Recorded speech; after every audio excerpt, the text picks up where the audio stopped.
Coucou, tout le monde va toujours bien, donc la nuit commence à tomber et voilà, pour plein de raisons, je vous filme comme il y a quelques mois, je vous filme Quds et dans ma décoration en dessous de Quds, je ne sais pas si vous reconnaissez, là c'est très joli, c'est fait en bois et c'est le visage de Jésus-Christ. Donc voilà, pourquoi je reviens en fait. Là, ma nouvelle vidéo concernant le monde musulman et le fait que YouTube devient un médium important pour en ce moment les Iraniens. Donc j'en profitais pour finalement répondre aux commentaires de ma vidéo sur le civisme d'il y a une semaine. J'espère que tout le monde me pardonnera que voilà, en ce moment, la vie fait que je suis toujours en retard avec les commentaires et tout ça. Donc pendant que j'allais répondre aux gentils dentistes d'Alger, il y a le premier commentaire qui tombe pour ma vidéo actuelle sur le monde musulman, venant du cher Mah78DZ. Donc mon ami, je pense qu'on sait tous les deux qu'on n'est jamais d'accord. Mais ça fait rien parce que je t'aime bien et voilà, tu es toujours très respectable. Donc tu es le bienvenu sur mes vidéos et d'ailleurs, j'ai constaté que j'ai raté quelques vidéos de toi parlant de féminisme et crois-moi que j'ai hâte de trouver le temps pour les voir. Bon bref, là tu mets un commentaire. Je vais vous lire le commentaire parce que c'est le premier sur ma vidéo et il m'a un petit peu choqué. Donc salut, j'espère que tu vas bien. Bon, ce gouvernement iranien est loin d'être démocratique, c'est une réalité, mais c'est le seul président musulman qui ne baisse pas son pantalon devant l'Occident et Israël, ce qui est loin d'être le cas pour les autres présidents arabes, marionnettes du lobby sioniste. Bon, je sais que toi, derrière chaque arbre, il y a un sioniste caché. Moi, je les vois, les sionistes, mais pas aussi nombreux que toi. Et là, on peut en fait, avec ton commentaire, parce que j'aime bien ton commentaire, oui, tu as raison, à la base, c'est pas faux ce que tu dis, mais honnêtement, moi, je te parlais des Iraniens. Et franchement, je pense que les Iraniens s'en foutent pas mal si leur président baisse le pantalon ou baisse pas le pantalon, parce que ce qui les intéresse, c'est une société qui fonctionne. Donc, que leurs enfants trouvent de l'emploi, qu'il y a une liberté de presse, qu'il y a une liberté d'expression, enfin, tous ces trucs-là, que les prix cessent d'augmenter. Il y a une augmentation des prix d'alimentation en Iran les derniers 24 mois qui est hallucinante. En fait, l'économie interne du pays, Ahmadinejad, Hachak à tous ceux qui n'aiment pas les gros mots, il a niqué l'économie de l'Iran, je t'en supplie. Donc, si pour toi, un président musulman doit faire du bien dans le sens qu'on va dire ouais, il n'a pas baissé le pantalon, bravo, bravo, c'est ton choix, tu as le droit de penser ainsi.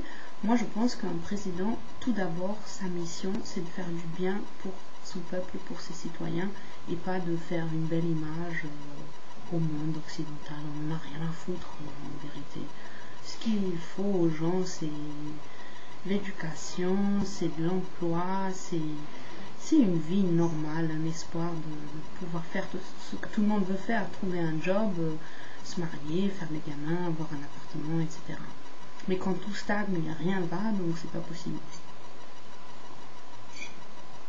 Là, j'enchaîne directement parce que, en fait, ton commentaire m'a inspiré, c'est bien, hein, merci. J'enchaîne directement au prochain truc qui fait part de tout ça, c'est l'intolérance. L'intolérance qui pour moi est le plus grand problème de l'Algérien en fait. C'est que j'arrive pas à le dire. Dernièrement, je me suis posé la question, allez, je vais vous le balancer. Dernièrement, je me suis posé la question, en parlant avec quelqu'un sur l'histoire de l'Algérie, la guerre d'indépendance, etc. Je me disais, est-ce qu'il n'y a pas la possibilité qu'il y a des, on les appelle moudjahidines, non?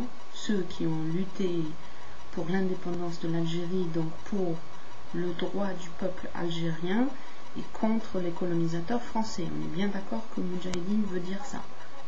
Je pose la question parce que je suis pas arabophone, donc je veux pas, I don't want to mix terms and however, je me posais la question, est-ce qu'il n'y a pas la possibilité qu'il y a des moudjahidines juifs et qu'il y a des militants pro-indépendance ou pro-FLN, si tu veux, qui étaient des pieds noirs. Est-ce que c'est possible? On n'en trouve pas. J'ai discuté avec quelqu'un et après le soir j'ai regardé un petit peu sur le net. On n'en trouve pas des informations. Mais quand on y pense logiquement, je suis persuadée qu'il y a des moudjahidines juifs, donc des gens algériens, citoyens de l'Algérie, donc eux aussi colonialisés par les Français. D'une autre manière, certes, enfin, je suis sûre que le système colonisateur a fait que un juif n'est pas vu comme un musulman, mais bon, si c'était un fermier dans un village, je sais pas moi, près de Boumerdès, allez, la religion ne jouait pas de rôle, il était fermier, quelqu'un soumis qui n'a rien à dire. Donc, ça c'est très, en ce moment ça c'est quelque chose concernant l'Algérie qui m'occupe. J'essaie de faire des recherches quand j'ai le temps pour comprendre ça, parce que c'est important, parce qu'on est toujours dans ce truc de Harki ou fils de Harki ou il m'a dit ça, veuillez dénoncer celui et cela. Moi ça me saoule honnêtement. Et ça me saoule et je pense que, comme l'a dit mon cher Chicha dans une vidéo dernièrement, il disait les Algériens ne sont pas plus bêtes que les autres. Et tu vois, c'est ça Chicha que je pense aussi. Les Algériens ne sont pas plus bêtes que les autres. Donc cessons d'être bêtes et voyons les choses comme elles sont. Et donc là, je parle des phobies qui circulent sur YouTube et honnêtement, quand on m'envoie des vidéos pour me proposer de voir quelque chose, d'accord. Quand on me propose de fermer un compte parce que Flen a dit, honnêtement, je trouve ça lourd et je trouve ça ennuyant et je trouve ça surtout, c'est malheureux. Parce que je l'ai fait moi-même tout au début de mon YouTubeage. Je sais plus pour quel sujet, mais c'était ma deuxième ou ma troisième vidéo que j'avais faite. Et je savais pas quoi vous filmer, donc je vous ai filmé un bouquet de fleurs avec une bouteille de Jack Daniels vide. Et cette bouteille de Jack Daniels vide avait comme but une seule chose, la pure provocation. Comme d'ailleurs la vidéo que j'ai qui s'appelle Couscous à Barbès, non, Couscous à Baris, où je mange un couscous avec mon très très cher Zawesh et avec mon très cher ami Slider Twin et avec le Sideli Gazouz. C'était de la pure provoque de vous filmer la bouteille de vin et vous êtes, enfin pas tous, mais on va dire la plupart des gens à sauter là-dessus. Et c'est malheureux parce que quand on se laisse provoquer d'une manière tellement banale, en fait c'est la preuve que la foi, l'amour qu'on éprouve pour la chose attaquée, elle n'est pas assez profonde. Parce que quand tu aimes profondément, rien ne peut te provoquer. Rien.